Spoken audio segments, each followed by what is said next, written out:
Hello et welcome back sur ma chaîne. J'avais vu un TikTok qui racontait un papy qui avait nommé son chien One Piece juste pour pouvoir parler du manga. C'était drôle jusqu'à ce que je me rappelle que moi aussi en fait, je suis le genre de personne à demander c'est quoi ton webtoon préféré juste pour parler du mien.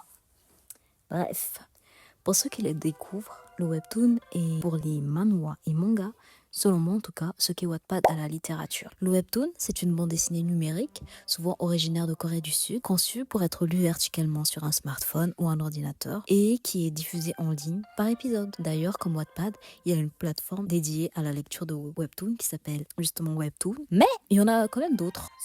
Le fameux, c'est Windbreaker, qui est un sports webtoon original, créé, illustré et écrit par Yongsik-jo. On y suit l'histoire de Jae-jo. Ah ouais, ils ont le même nom. Un élève modèle dans tous les sens du terme. Il a d'excellentes notes et il est le président du conseil des élèves. C'est dans mon parti pour qu'il devienne un docteur comme le souhaitent ses parents. Son point faible, il est trop fort. Ah, et il fait aussi du vélo à côté. Pas le niveau qui se déplace juste en vélo, mais le niveau qui arrive à poursuivre et arrêter un pickpocket des talents dans une forte circulation urbaine. Bref, Jay est un bon cycliste. Il a même été contraint de rejoindre une équipe cycliste de son équipe. Hummingbird Crew. Comment ça se prononce? Crew.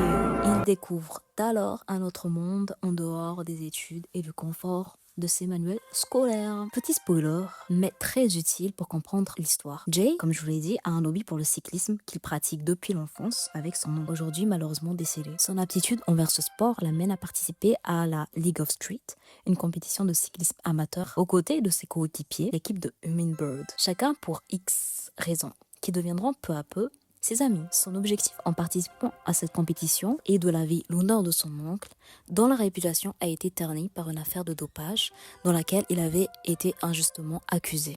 Ce que j'ai vraiment aimé dans cette série, pourquoi je trouve que c'est le top 1 qui mériterait d'être le top 1 du webtoon, c'est d'abord le dessin. Quand on compare le premier chapitre au dernier, on a l'impression que Jo Young-suk n'a pas le même niveau technique, les proportions, le dynamisme, des scènes de course, les expressions faciales, même les paysages.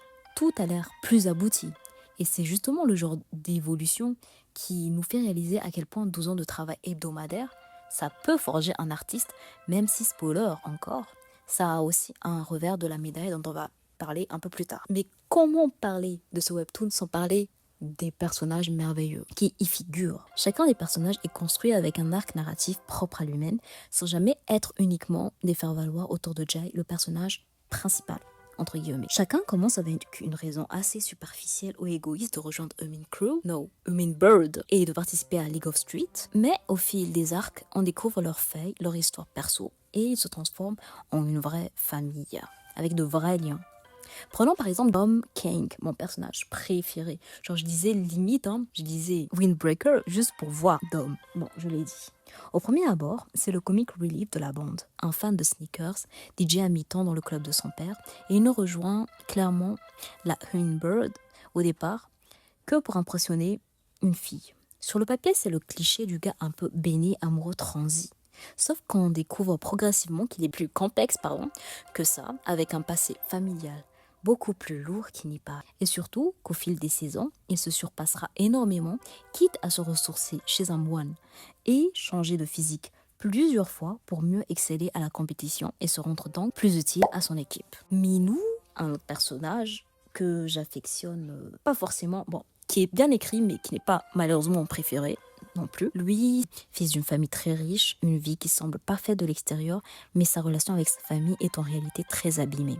Et à un moment de la série, il choisit littéralement de refuser l'argent de son père et de quitter la maison pour aller vivre chez Jay. Sans trop spoiler, disons que Minou est la preuve que Windbreaker ne s'intéresse jamais qu'à la surface d'un personnage.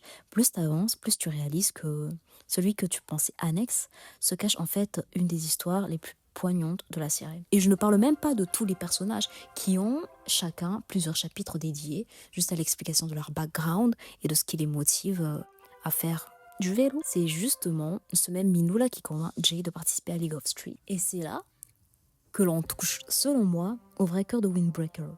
Deux idées qui se répondent tout au long. La première, c'est que le travail acharné bat le talent. Jay n'est pas présenté comme un génie qui gagne parce qu'il est né pour ça. Et d'ailleurs, il va beaucoup gagner. Il a vraiment le talent pour faire le vélo, mais au contraire, tout ce qu'il accomplit, il l'accomplit parce qu'il refuse de lâcher, que ce soit dans ses études, sur son vélo ou pour laver l'honneur de son oncle. Et honnêtement, dans un genre où le prodige naturel est un cliché ultra fréquent, les webtoons, oh, il y en a plein.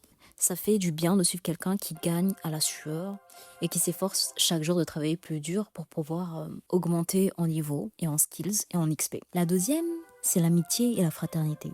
Parce que Jay ne porte jamais ce fardeau tout seul. Et d'ailleurs, personne dans l'équipe qu'ils ont ne porte un fardeau seul. C'est l'équipe, cette famille improvisée, qui est devenue une bird, qui lui donne la force de continuer et qui donne à tout à chacun la force de continuer. Et quelque part, ça rejoint un peu ce que je disais en haut, une passion, ça devient toujours plus fort quand elle est partagée. Mais pourquoi cette série a été bannie ? Le manhwa sud-coréen au format webtoon, dont les chapitres individuels se déploient sous 26 volumes, a été publié depuis décembre 2013. Oui, ça fait un bail sur Naver, Naver, Webtoon, Naver, Naver, étant l'équivalent de Google chez les OPA. Le 11 juillet 2025, Naver, Webtoon et l'auteur Young Seo ont annoncé ensemble l'arrêt définitif de la série. Pour mon plus grand malheur, après la découverte de similitudes de composition et de mise en scène entre le manuscrit de Windbreaker et une autre œuvre, plusieurs autres œuvres. Concrètement, il s'agit d'accusations de traçage, ou tracing en anglais. L'auteur a reconnu avoir copié des poses et des compositions d'autres artistes sans autorisation, des fans ayant compilé des comparaisons côte à côte, montrant des œuvres identiques entre Windbreaker et des illustrations d'autres mangas ou animés. Jo Young-sok s'est excusé directement dans le dernier chapitre, expliquant que certaines scènes issues de son matériel de référence se sont retrouvées très similaires, voire quasi identiques à des œuvres existantes, et a évoqué une vie rythmée depuis des années par la course au délai, ce qui l'a poussé à laisser l'urgence prendre le pas sur les standards qu'il aurait dû maintenir. Never, de son côté, a précisé prendre très au sérieux les questions de similitude de contenu et continue à protéger le droit d'auteur. La série tournait depuis 2013, cumulé plus de 600 millions de vues et 2,3 millions d'abonnés, et malgré l'arrêt, Jo, l'auteur, a quand même publié la fin de l'histoire sur son blog perso pour donner une conclusion à ses fans, même si Never a confirmé que la série ne reprendrait jamais et serait retirée définitivement. Voilà, on y est. Pour ma plus grande tristesse, Windbreaker n'est plus. 12 ans, plus de 550 chapitres, la moitié de One Piece quand même. Presque 1 milliard de vues et une bande de personnages qui était devenue, sans que je me rende compte, une partie quasi importante de plusieurs mois de ma vie. Et tout ça s'arrête sur une affaire de plagiat qui, je pense, ne laisse personne complètement indifférent, que vous, mes très chers spectateurs lecteurs, trouviez la sanction juste ou trop sévère. Honnêtement, en me préparant cette vidéo, je me suis rendu compte que ce n'était pas juste mon webtoon préféré qui s'arrête. C'est un peu comme perdre un rendez-vous hebdomadaire qu'on ne savait même pas à quel point on chérissait jusqu'à ce qu'il n'existe plus. Un peu comme le papier et son chien en fait, sauf que moi, je n'ai plus vraiment de prétexte pour trop parler de Windbreaker maintenant. Ou peut-être que si, avec cette vidéo justement. Et si vous n'avez jamais lu la série, sachez qu'elle reste disponible à la lecture si vous cherchez bien sur internet, même si elle ne sera jamais terminée officiellement sur la plateforme légale qu'est Webtoon. Et honnêtement, je pense qu'elle vaut le détour, rien que pour voir cette évolution incroyable entre le dessin et l'évolution des personnages. Et vous, est-ce que vous avez déjà lu Windbreaker? Est-ce que vous lisez des webtoons? D'ailleurs, c'est quoi votre préféré? Comme ça, je parle du mien. Est-ce que vous pensez que la sanction était justifiée ou trop dure au vu de tout ce que la série représente? Dites-moi ça en commentaire, ça m'intéresserait vraiment de savoir ce que vous en pensez. Merci d'avoir regardé jusqu'ici, prenez soin de vous et on se retrouve dans une prochaine vidéo. Bye bye!